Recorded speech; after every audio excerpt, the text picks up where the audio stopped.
Good evening and then all students of class 11. Welcome back in the second episode of thermodynamics.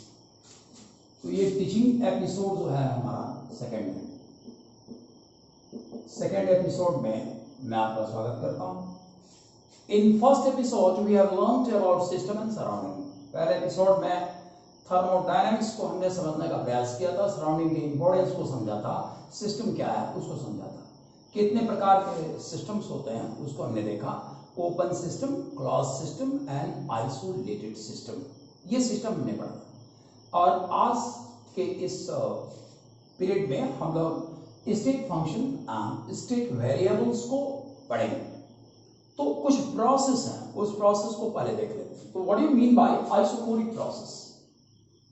What is isochoric process? Isochoric process, isochoric process क्या है यह हमको जानना है. The thermodynamic process in which volume does not change is called isochoric process. देखिएगा, the thermodynamic process, dynamic process, the thermodynamic process in which volume does not change,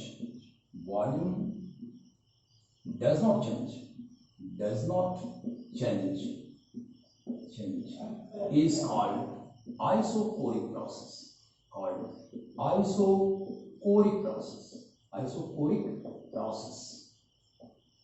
तो isochoric process क्या है? आइसोकोरिक प्रोसेस जो है एक ऐसा thermodynamic process है. अब थर्मोडायनेमिक प्रोसेस से हमारा क्या अभिप्राय हो सकता है? थर्मोडायनेमिक प्रोसेस से हमारा अभिप्राय यह है कि हीट देने से या हीट निकालने से जो कुछ भी होता है वही थर्मोडायनेमिक प्रोसेस कहलाता है. तो पहले इस बात को समझिए कि अगर सिस्टम को हीट दिया जाए या सिस्टम से हीट निकाल लिया जाए तो उसमें जो कुछ होगा वही थर्मोडायनेमिक प्रोसेस कहलाता है. तो किसी थर्मोडायनेमिक प्रोसेस में अगर वॉल्यूम को कांस्टेंट रखा गया है, वॉल्यूम चेंज नहीं किया जा रहा है, तो इस प्रोसेस को हम लोग आइसोकोरिक प्रोसेस कहते हैं. अब दूसरा प्रोसेस इसमें है कि what is isobaric process. What is isobaric process? Isobaric process क्या है इसे हम लोग समझते हैं. तो आइसोबारिक प्रोसेस क्या है? The thermodynamic process in which pressure does not change. The thermodynamic process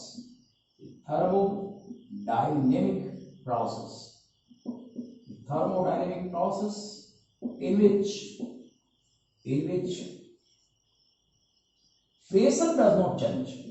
pressure does not change, is called isobaric process.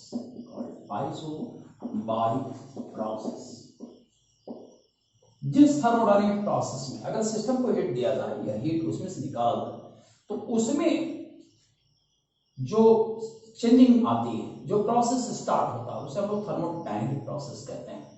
अगर किसी थर्मोडायनेमिक प्रोसेस में प्रेशर को चेंज होने न दिया जाए, प्रेशर को कांस्टेंट रखा जाए, तो इस थर्मोडायनेमिक प्रोसेस को हम लोग आइसोबारिक प्रोसेस कहते हैं. अब तीसरी बात हम लोग पढ़ते हैं, what is adiabatic process. Adiabatic process क्या है? तो एडियाबैटिक प्रोसेस के बारे में तो सिंपल एक बात समझते हैं, जिसमें हीट चेंज न होने दिया जाए वो एडियाबैटिक प्रोसेस है. यहां हम देखते हैं the process in which heat is not allowed to change. Process in which heat is not allowed to change,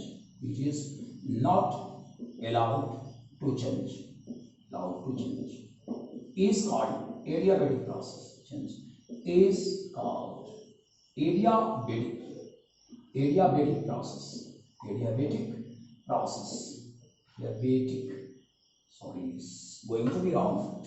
Is called adiabatic process. इसे हम लोग एडियाबैटिक प्रोसेस कहते हैं. Adiabatic process. तो ये तीन प्रकार के प्रोसेस थर्मोडायनेमिक्स में हमको देखना पड़ता है. एक आइसोकोरिक है, एक आइसोबारिक है और एक आपका एडियाबैटिक है जिसमें हीट कंटेंट को चेंज नहीं होने दिया जाता. तो हम लोग इसके मेन फीचर्स को देखते हैं. कि इसमें क्या हो सकता है। तो यहां हम लोग आइसोकोरिक प्रोसेस को देखने की कोशिश करेंगे। पहला, isochoric process, what happens in isochoric process, what happens in isochoric process, in isochoric process, isochoric process में क्या होता है। तो आइसोकोरिक प्रोसेस में एक बात आपको मालूम है कि आइसोकोरिक प्रोसेस में वॉल्यूम चेंज नहीं किया जा सकता। जब वॉल्यूम आप चेंज नहीं करोगे, हीट उसमें सप्लाई करोगे या हीट उसमें से निकालोगे, तो दोनों ही कंडीशन में बदलेगा क्या, प्रेशर चेंज कर रहा है। यहां पे याद रखना, in isochoric process here as volume does not change, here as volume does not change, volume does not change, here as volume does not change, the change in heat,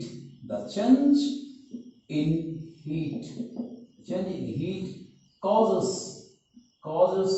change in pressure,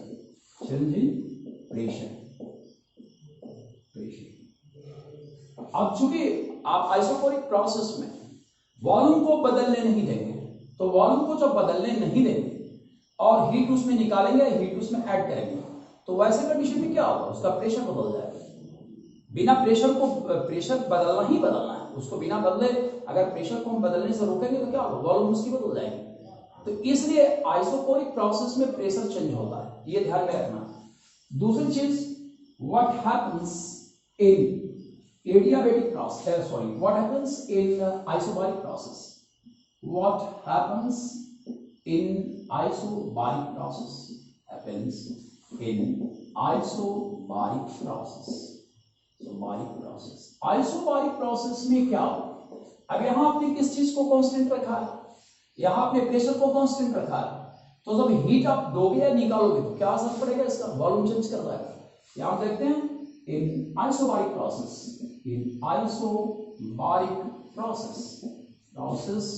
the addition and subtraction of heat,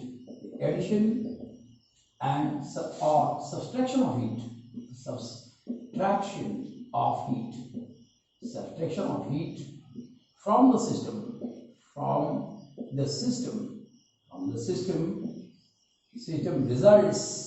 results in change in volume, इसमें volume बदलता है, ये ध्यान में रखना। और adiabatic system में आप जानते हो कि उसमें हीट कंटेंट चेंज नहीं हुआ है, तो हीट कंटेंट जब चेंज नहीं होगा तो सिस्टम का नाम यहां पूछा है कि what kind of system is required for adiabatic process. ये सवाल होता है, what kind of system is required for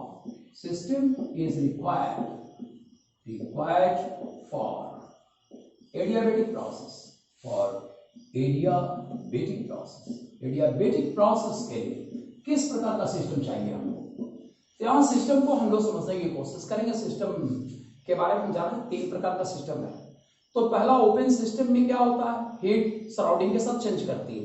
close system में क्या होता है, हीट सराउंडिंग के साथ चेंज करती है। और आइसोलेटेड सिस्टम में क्या होता है, हीट सराउंडिंग के साथ चेंज नहीं करती है। इसलिए इस प्रोसेस को कैरी आउट करने के लिए कैसा सिस्टम चाहिए, आइसोलेटेड सिस्टम चाहिए। Here the process takes place only in isolated system. Process takes place only in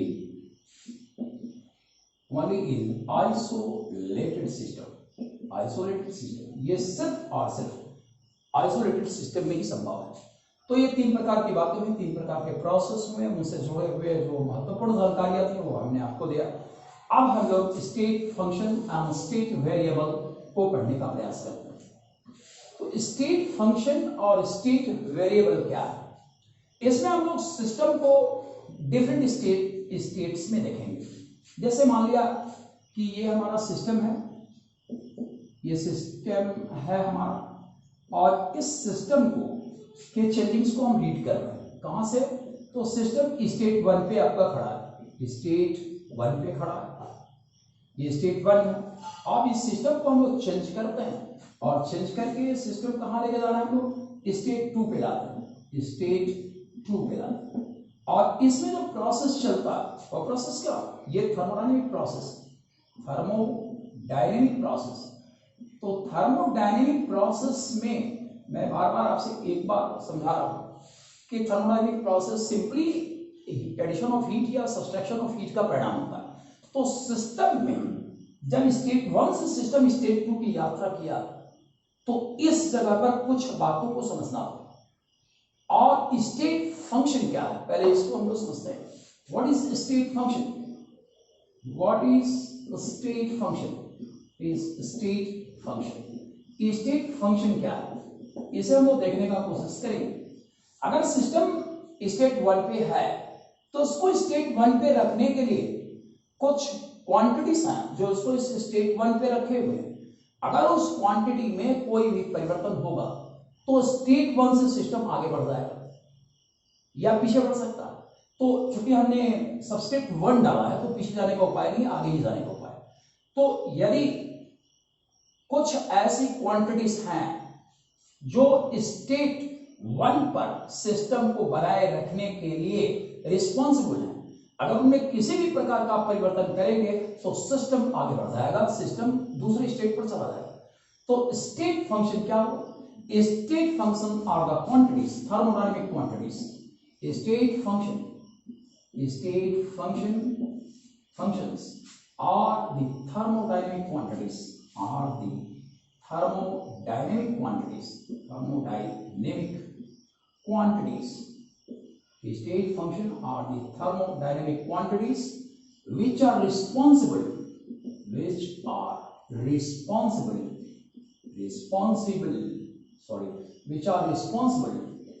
to maintain the system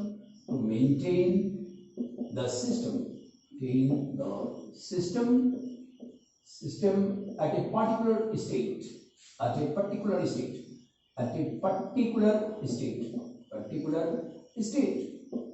कोई सिस्टम किसी पर्टिकुलर स्टेट पर है तो उस स्टेट पर क्यों है, क्योंकि उसके स्टेट फंक्शंस फिक्स है।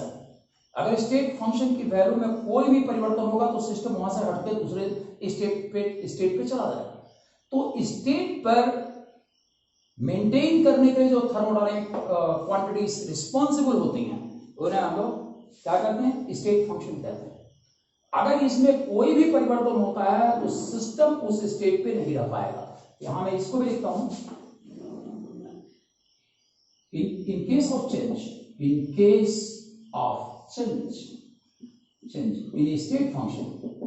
state function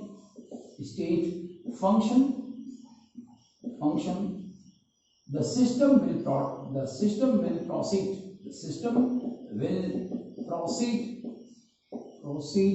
to another state। अगर इसमें कोई भी परिवर्तन आप करते हो या हो जाता तो सिस्टम उस पर्टिकुलर स्टेट पे नहीं होगा, वहां से हटके दूसरे स्टेट की ओर जाने लगेगा।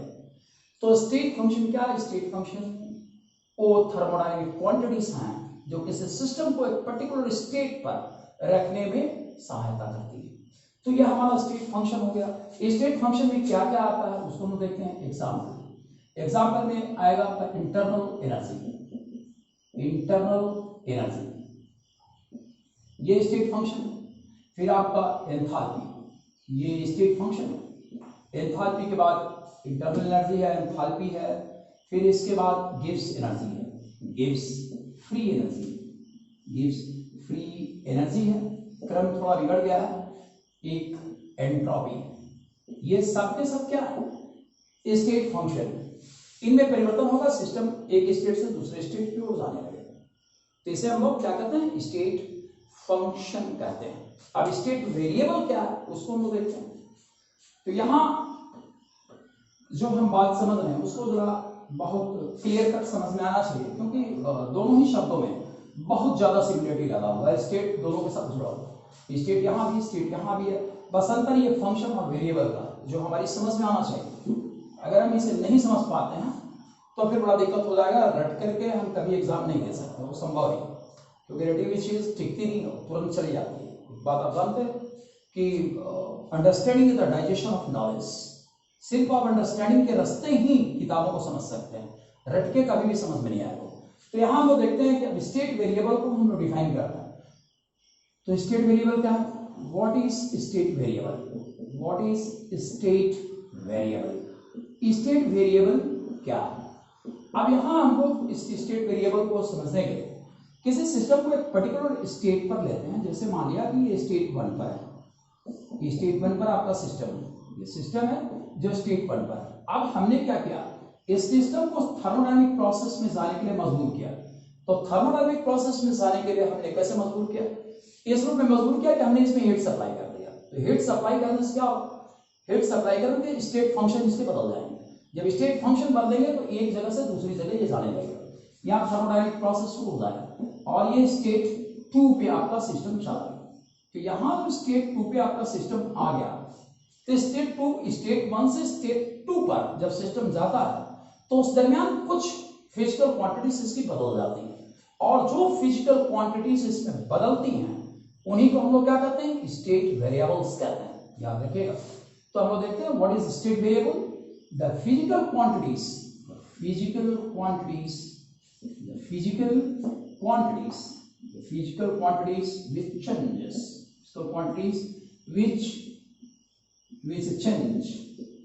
change when system moves from one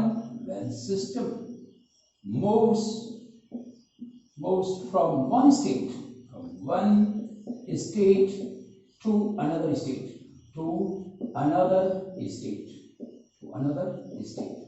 अगर कोई सिस्टम एक स्टेट से दूसरे स्टेट की ओर बढ़ता है तो इस कंडीशन में कुछ फिजिकल क्वांटिटीज हैं जो अपनी वैल्यू बदलने लगती है, और जिनकी वैल्यू बदलती है उन्हें हम लोग क्या कहते हैं? स्टेट वेरिएबल्स कहते हैं। अब स्टेट वेरिएबल में क्या आएगा? आपको फिजिकल क्वांटिटीज, याद रखिएगा थर्मोडायनेमिक क्वांटिटीज नहीं है, ये फिजिकल क्वांटिटीज है। तो फिजिकल क्वांटिटीज में इसकी डेंसिटी चेंज कर सकती है, इसका रिफ्रैक्टिव इंडेक्स चेंज कर सकता है, रिफ्रैक्टिव इंडेक्स ये बदल सकता है, रिफ्रैक्टिव इंडेक्स बदल सकता है, इसका प्रेशर बदल सकता है, इसकी वॉल्यूम बदल सकती है, वॉल्यूम इसका बदल सकता है, etc। अब ये चीजें जो है इसकी बदलेगी, इसका प्रेशर कम हो जाएगा, ज्यादा हो जाएगा, वॉल्यूम ज्यादा होगी, कम होगी, इसका टेम्परेचर भी बदल सकता है, चेंजिंग टेम्परेचर ये भी बदल सकता है। तो ये जो है आपका क्या है? State variables. तो state function on state variables, इन दो बातों को हमको ठीक से समझना है। चूंकि स्टेट वेरिएबल्स फिजिकल क्वांटिटीज हैं, इनके बारे में आप जानते हो, सुधारने की कोई जरूरत नहीं। जैसे कि डेंसिटी क्या आपको मालूम है, प्रेशर क्या है मालूम है, वॉल्यूम क्या है आप जानते हो इसके बारे में। तो ये चैप्टर को कंस्टिट्यूट नहीं करता। चैप्टर का कंस्टिट्यूट कहां से होता है? चैप्टर स्टेट फंक्शन से कंस्टिट्यूट होता है, क्योंकि स्टेट फंक्शन जो है वो थर्मोडायनेमिक क्वांटिटीज हैं, और इस क्लास में हमको स्टेट फंक्शन के बारे में पढ़ना, थर्मोडायनेमिक क्वांटिटीज के बारे में पढ़ना है। इसलिए हम क्या पढ़ेंगे? इंटरनल एनर्जी पढ़ेंगे, एंथैल्पी पढ़ेंगे, एंट्रोपी पढ़ेंगे और Gibbs energy, Gibbs free energy पढ़ेंगे, क्योंकि वो थर्मोडायनेमिक क्वांटिटीज हमारी हैं। अब हम लोग इस चीज को पढ़ने के बाद से, जैसा हमने यहाँ देखा है चीजों को, अब स्टेट फंक्शन और स्टेट वेरिएबल्स को पढ़ने के पहले हम लोग थोड़ा सा प्रॉपर्टीज के बारे में पढ़ते हैं कि कितने प्रकार के प्रॉपर्टीज हो सकते हैं। तो प्रॉपर्टीज दो प्रकार की होती है। पहला आपको माइक्रोस्कोपिक प्रॉपर्टी होती है, ये टर्म याद नहीं है। What are the types of properties? What are the types of properties? What are the types of properties? अब प्रॉपर्टीज जो है वो कितने प्रकार की होती है? तो थर्मोडायनेमिक्स में जब हम लोग पढ़ते हैं तो प्रॉपर्टी के दो प्रकार पढ़ते हैं। एक होता है आपका इंटेंसिव प्रॉपर्टी, याद रखिएगा। तो पहला प्रॉपर्टी का टाइप है ए, इंटेंसिव प्रॉपर्टी। ये आपका इंटेंसिव प्रॉपर्टी है, इंटेंसिव प्रॉपर्टी, ठीक है। और दूसरी, इसी को हम लोग माइक्रोस्कोपिक प्रॉपर्टी भी कहते हैं, माइक्रोस्कोपिक प्रॉपर्टी, ये माइक्रोस्कोपिक प्रॉपर्टी भी कहलाती है। और दूसरी प्रॉपर्टी जो यहां हम लोग पढ़ते हैं वो एक्सटेंसिव प्रॉपर्टी है, एक्सटेंसिव प्रॉपर्टी। अब एक्सटेंसिव प्रॉपर्टी को हम क्या मानते हैं? मैक्रोस्कोपिक प्रॉपर्टी मानते हैं, मैक्रोस्कोपिक प्रॉपर्टी है, यह आपकी मैक्रोस्कोपिक प्रॉपर्टी। ठीक है। तो थर्मोडायनेमिक्स में प्रॉपर्टी जो स्टडी की जाती है वो दो प्रकार की प्रॉपर्टी हम लोग स्टडी करते हैं। एक तो आपका इंटेंसिव प्रॉपर्टी पढ़ते हैं और दूसरी हम लोग एक्सटेंसिव प्रॉपर्टी पढ़ते हैं। तो इंटेंसिव प्रॉपर्टी माइक्रोस्कोपिक होती है, एक्सटेंसिव प्रॉपर्टी मैक्रोस्कोपिक होती है। अब इन दो प्रॉपर्टीज को हम लोग समझे अलग अलग। जैसे प्रॉपर्टी नंबर ए जो इंटेंसिव प्रॉपर्टी, तो इंटेंसिव प्रॉपर्टी के बारे में एक बात खास है, इंटेंसिव प्रॉपर्टी जो होता है वो यूनिक होता है किसी भी पदार्थ का, ठीक है। तो intensive property is the unique property, the unique property, it does not depend. दूसरा कैरेक्टर है इसका, देखिए, it does not depend upon the amount of substance,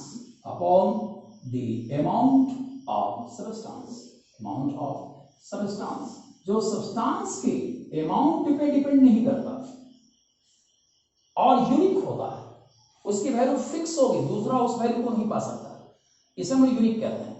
अगर एक पदार्थ का कोई वैल्यू फिक्स है, दूसरे का वो वैल्यू नहीं हो सकता, तो इसे हम लोग क्या कहते हैं, यूनिक वैल्यू कहते हैं।